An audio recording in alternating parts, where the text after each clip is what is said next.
नमस्कार दोस्तों, आपका अपना YouTube channel Ravi short GK में आपका स्वागत है। तो आज है 17 मई और 17 मई से जितने सारे महत्वपूर्ण करंट अफेयर बना है जो हम आपके बीच लाए हैं, तो आज सभी से हम आप सभी लोग से माफ़ी चाहते हैं क्योंकि आज बहुत ही लेट वीडियो डाल रहे हैं क्योंकि हमारे गांव में लाइट का प्रॉब्लम था। इसी वजह से हम वीडियो नहीं बना पाए थे सुबह, और जब लाइट दिया तो उस टाइम हम ऑफलाइन क्लास लेने चल गए थे तो हम वीडियो नहीं बना पाए थे, तो इसके लिए हमें माफ़ कीजिएगा।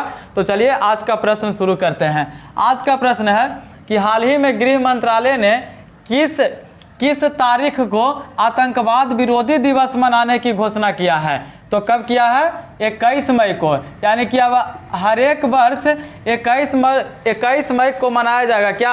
आतंकवादी विरोधी दिवस। यानी आपसे पूछ लिया जाए कि अब हर वर्ष आतंकवादी विरोधी दिवस कब मनाया जाएगा? तो 21 मई को। अब देखिए, जब दिवस आ गया है तो 2022 में जितने मनाने का घोषणा किया गया है वह सब लाए हैं। देखिए, भाला फेंक दिवस 7 अगस्त, कितना? 7 अगस्त। वीर बाल दिवस 26 दिसंबर। फिर राष्ट्रीय स्टार्टअप दिवस 16 जनवरी। शहीद दिवस 15 जनवरी। फिर हो जाएगा इस्लामोफोबिया दिवस 15 मार्च। कितना हो जाएगा? 15 मार्च। यानी इतना आपको याद रखना है कि आतंकवादी विरोधी दिवस 21 मई, भाला फेंक दिवस 7 अगस्त, स्टार्टअप दिवस 16 जनवरी, वीरबाल दिवस 26 दिसंबर, इस्लामोफोबिया दिवस 15 मार्च, पराक्रमण दिवस 23 जनवरी। कितना? देश नायक एवं पराक्रमण दिवस कितना मनाया जाएगा? 23 जनवरी। यानी आपसे पूछ दिया जाए कि जो 2022 में दिवस महत्वपूर्ण है, ये कहीं ना कहीं एक न एक परीक्षा में पूछने वाले हैं, और एक परीक्षा में पूछ दिया है वीरबाल दिवस। तो इसमें से कहीं ना कहीं एक प्रश्न पक्का आपसे पूछेगा। तो आप कमेंट में बताइएगा राष्ट्रीय डॉल्फिन दिवस मनाने की घोषणा कब किया गया है। तो चलिए आगे का प्रश्न देखते हैं। आगे का प्रश्न है कि हाल ही में किस राज्य सरकार ने पुरानी पेंशन योजना शुरू करने की घोषणा किया है? तो कहाँ के राज्य द्वारा? तो छत्तीसगढ़ द्वारा। यानी आपसे पूछ दिया जाए कि हाल ही में कौन से राज्य द्वारा पुरानी पेंशन योजना शुरू करने की घोषणा किया गया है? तो छत्तीसगढ़ द्वारा। अब देखिए, जब छत्तीसगढ़ का बात आ गया तो एक योजना आपको याद होना चाहिए, क्या? कौशल्या मातृत्व योजना। कौशल्या मातृत्व योजना का संबंध किस राज्य से है? तो छत्तीसगढ़ से। अब मितान योजना का संबंध भी कहाँ से है? तो छत्तीसगढ़ से है। यानी आपको याद रखना है कि कौशल्या मातृत्व तथा मितान योजना का संबंध छत्तीसगढ़ से है। कहाँ से है? छत्तीसगढ़ से। यानी आपसे पूछ दिया जाए कि कौशल्या मातृत्व योजना का संबंध कहाँ से है? तो छत्तीसगढ़ से है। अब देखिए आगे है, एबेल पुरस्कार 2022 किसे दिया गया है? तो डेनिस सुलेविन को। किसको दिया गया है? डेनिस सुलेविन को। यानी कि देखिए, जो भी आज का जो भी प्रश्न है सभी एग्जाम के लिए अति महत्वपूर्ण है, कहीं ना कहीं परीक्षा में आपको देखने के लिए मिल ही जाएगा।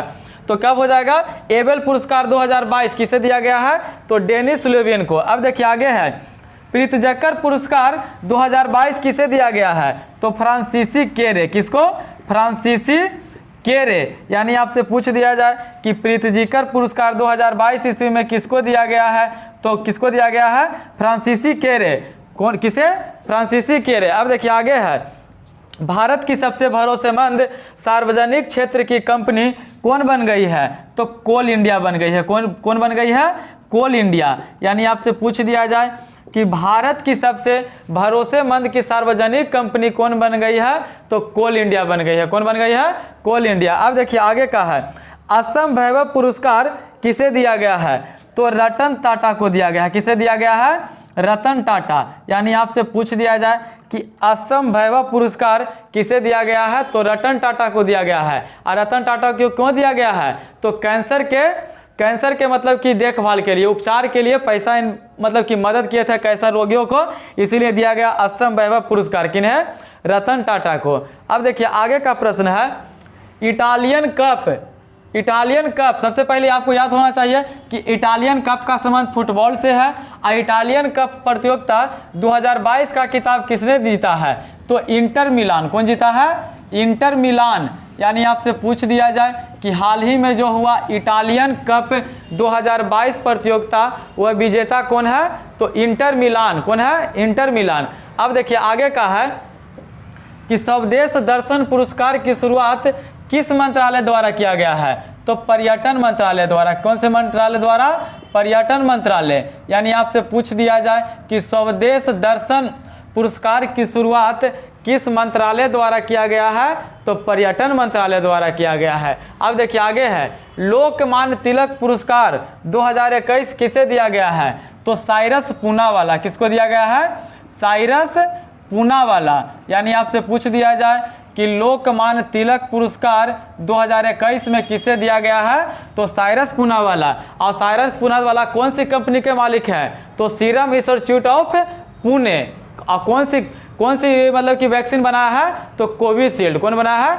कोविशील्ड। यानी आपसे पूछ दिया जाए कि लोकमान्य तिलक पुरस्कार 2021 में किसे दिया गया है? तो साइरस पूनावाला को। और साइरस पूनावाला कौन सी कंपनी के मालिक है? तो सीरम इंस्टीट्यूट ऑफ पुणे, जो कोविशील्ड कोरोना वायरस का वैक्सीन बनाया है। अब देखिए आगे है, international life time achievement award 2022 में किसे दिया गया है? तो बसंत कुमार मिश्रा को। किसे दिया गया है?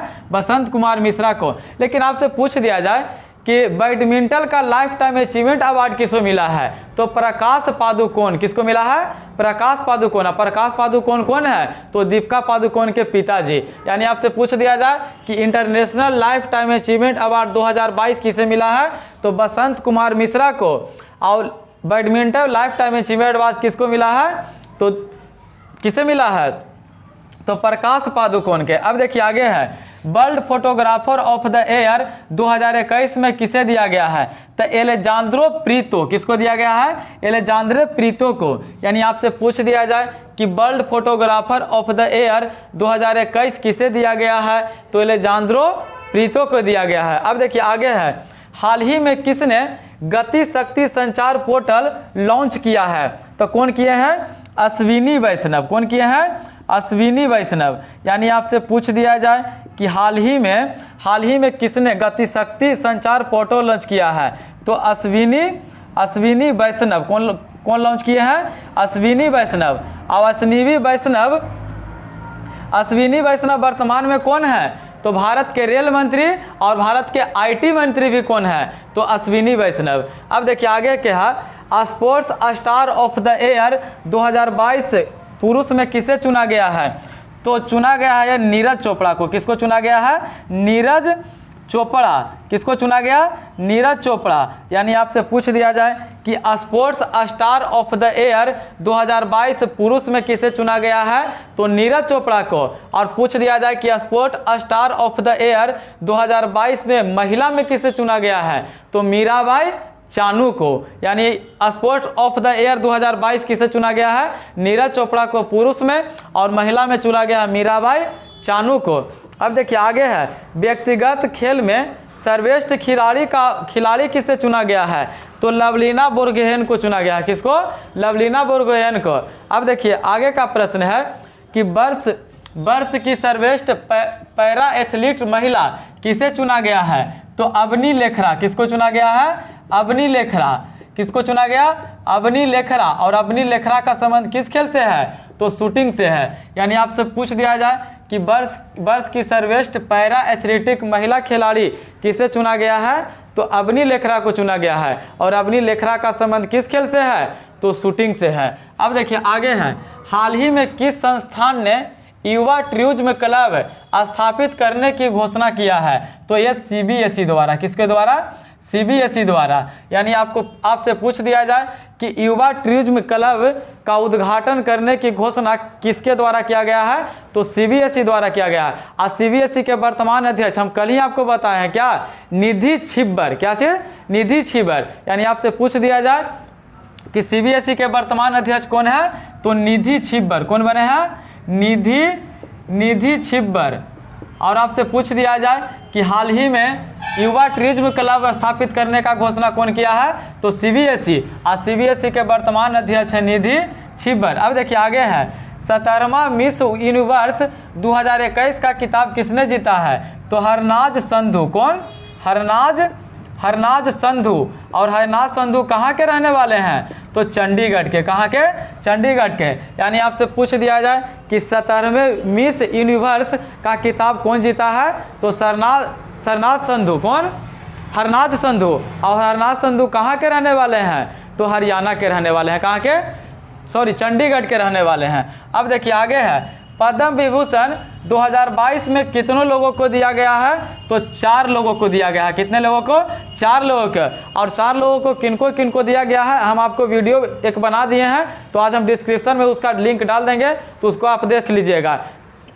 तो कितने लोगों को दिया गया है? तो 4 लोगों को दिया गया है। यानी पद्म विभूषण 2022 में कितने लोगों को दिया गया है? तो 4 लोगों को। अब देखिए HPCL यानी कि नया बना है, इसलिए हम हर दिन आपको रिवाइज करा रहे हैं। HPCL Hindustan petroleum corporation limited के वर्तमान अध्यक्ष कौन बने हैं? तो पुष्प कुमार जोशी। कौन बने हैं? पुष्प कुमार जोशी। यानी आपसे पूछ दिया जाए कि हिंदुस्तान पेट्रोलियम कॉर्पोरेशन लिमिटेड के वर्तमान अध्यक्ष किसे बनाया गया है? तो पुष्प कुमार जोशी। NDRF के वर्तमान अध्यक्ष किसे बनाया गया है? तो अतुल करवाल। किसको बनाया गया है? अतुल करवाल। यानी आपसे पूछ दिया जाए कि NDRF के वर्तमान अध्यक्ष अतुल करवाल। JNU की पहली महिला अध्यक्ष किसे बनाया गया है? तो शांति श्री धुल्लीपुड़ी। किसको? शांति श्री धुल्लीपुड़ी। शांति श्री धुल्लीपुड़ी। यानी आपसे पूछ दिया जाए कि JNU की पहली महिला अध्यक्ष किसे बनाया गया है? तो शांति श्री धुल्लीपुड़ी। अब देखिए ONGC की महिला अध्यक्ष किसे बनाया गया है? तो अलका मित्तल। किसको बनाया गया है? अलका मित्तल। यानी आपसे पूछ दिया जाए कि ONGC की पहली महिला अध्यक्ष किसे बनाया गया है? तो अलका मित्तल। अब देखिए आगे है, जूलॉजिकल सर्वे ऑफ इंडिया की पहली महिला अध्यक्ष किसे बनाया गया है? तो धृति बनर्जी। किसको बनाया गया है? धृति बनर्जी। यानी कि देखिए जो भी अध्यक्ष है सभी महत्वपूर्ण है। यानी कि आपको याद रखना है क्या कि CBSE के वर्तमान अध्यक्ष किसे बनाया गया है? तो निधि Chhibber. HPCL Hindustan petroleum corporation limited के वर्तमान अध्यक्ष कौन है? पुष्प कुमार जोशी। ONGC की पहली महिला अध्यक्ष कौन बनी है? अलका मित्तल। NDRF के वर्तमान अध्यक्ष कौन है? अतुल करवार। फिर आपसे पूछ दिया जाए जूलॉजिकल सर्वे ऑफ इंडिया की पहली महिला अध्यक्ष किसे बनाया गया है? तो धृति बनर्जी के। इतना आपको याद रखना है। यानी कि देखिए जो भी हम आपके बीच प्रश्न लाए थे वह सभी अति महत्वपूर्ण प्रश्न है। तो आज हमें वीडियो डालने में लेट हो गया है, क्योंकि हम आपको समस्या बता दिए हैं कि हमारे गांव में लाइट नहीं था, और जो सुबह लाइट दिया 5:30 6 लगता है कि 7 बजे के आसपास में दिया, उसके बाद हमें ऑफलाइन क्लास पढ़ाने जाना था, तो हम नहीं क्लास ले पाए थे। तो इसके लिए हमें माफ़ कीजिएगा। और अगर हमारा वीडियो अच्छा लगता है तो अपने दोस्तों के पास शेयर कीजिए, और हमारे चैनल पर पहली बार हैं तो चैनल को सब्सक्राइब करना न भूलें। और हमारे वीडियो के अंत तक बने रहने के लिए बहुत बहुत धन्यवाद। जय हिंद, जय भारत।